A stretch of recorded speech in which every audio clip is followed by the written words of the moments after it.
Good morning, Mr. Parker. You have 5 minutes with a possible extension of 3. If you could give us your name for the record and the agenda item you're speaking to when you're ready. Morning, my name is Lei Parker. I'm speaking to GMR 19010. Councillors, the General Manager's report before you today recommends that you cease public access altogether and that you remove the webcasting and video recording of public forum. I have witnessed firsthand for more than 30 years the many initiatives and innovations of Eurobodalla Council that has seen it gain accolades and win awards across the country. On many occasions, Eurobodalla has been considered a leader in local government in the fields of engineering, community services and environment. The Eurobodalla Council, I know, has never set out to be mediocre. The staff of Eurobodalla Council are exceptional.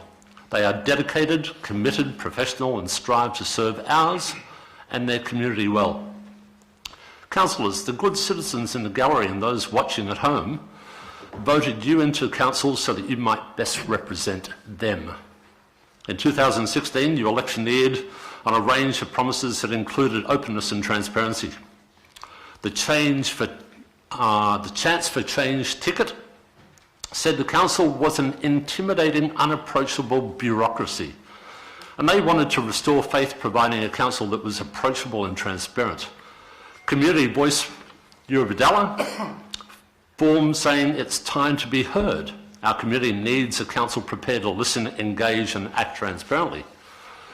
Those on your team, Your Future, said that they stood for council to be accountable, have a high level of integrity and fully transparent, while the Community Action Alliance group offered a mandate to build a council you can rely on, a council you can trust, a council which is your friend and not your enemy.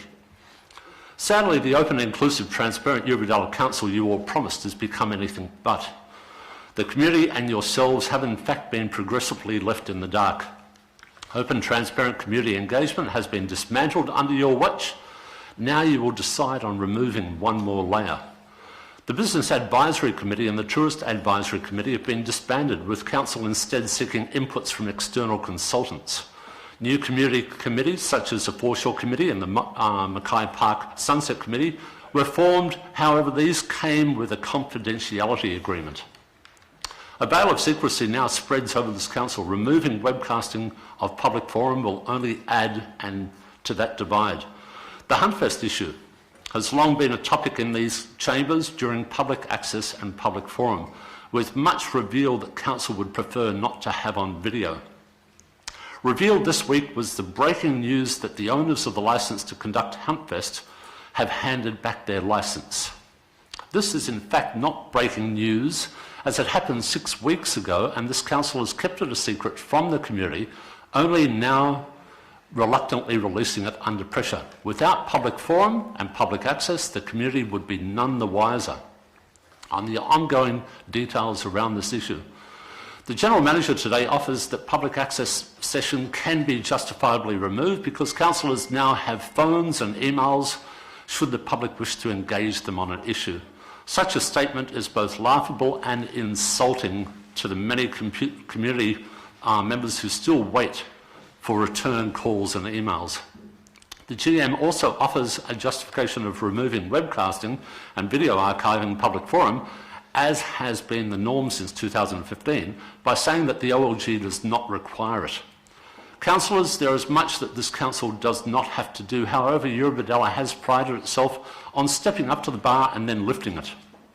Are you aware that the General Manager's recommendation before you today will see Eurobodalla become the only council in South East New South Wales not to video record public forum? It is interesting to consider that the General Managers, the councillors, the mayors and the communities of Wollongong, Shoalhaven, Bega, Snowy Cooma and Queanbeyan and Pallarang have all got it so wrong. Councillors, with the exception of just a few of you, your general contempt of the public access and public forum presentations and speakers has been more than evident in the last 2 years. You're leaving the chambers, you're turning your back on presenters you do not care for, your distraction to your devices as speakers present, Councillor Brown. Your unwillingness to allow extension of time to those who speak against council and your granting extensions to those favoured are more than evident in video archives. If there is any justifiable reason to cease video public forum, it should be because you, as councillors, have so disrespected the institution by your own actions that it has become an embarrassment to this council. Coming before you today will be a host of speakers that you most likely have already discounted. Might I suggest that you listen to them and consider their argument and wisdom? Thank you. Thank you, Mr Parker. I would ask members of the community not to applause. If you want to interject or to make comments, please take yourselves out of the chamber. Councillors, are there any questions for Mr Parker? Councillor Main. Thank you. Through you, Madam Mayor. Thanks, Mr Parker, for your presentation this morning. My pleasure. Look, you're probably more of a unique perspective than others, I dare say, in that you're a registered media organisation. Could I ask you, with that hat on, firstly, are you a registered media person? Absolutely. So you qualify. From a media perspective, because I know 2EC, Southeast ABC are watching as we speak and go through this debate this morning. From a media perspective, what's the risk of this council moving ahead and shutting down the recording and live streaming of the public forum? Basically, it's just removing another layer of public engagement.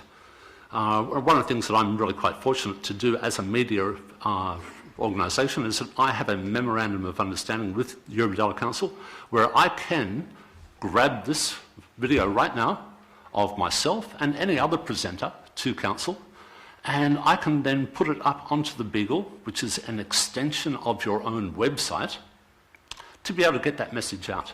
And one of the things that I've really noticed in the last 2 years of being able to do that is that the numbers and the interest in what is said in public forum and the engagement is terrific.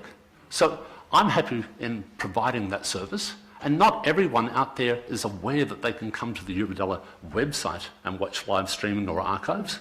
So I'm really happy to be a vehicle that provides an opportunity to extend that to our community.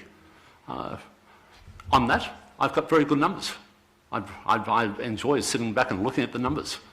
I'm not too sure what the IT figures are for how many people and how many hits you get, but I get a lot, which shows, to me at least, public forum is of interest to the public, and the videoing thereof, and your questions. Simply what is being offered is that this would be presented to the council website and it would be in text. But you are about to remove your question and your lack of questions. You're about to remove your body language. You're about to remove the fact that there are councillors turning their backs, they're looking at their devices. You're about to remove all of that, and all you're going to offer up is a bland text of what was said. Thank you, Mr Parker. Councillors, are there any other questions for Mr Parker? Thank you for your presentation. Thank you.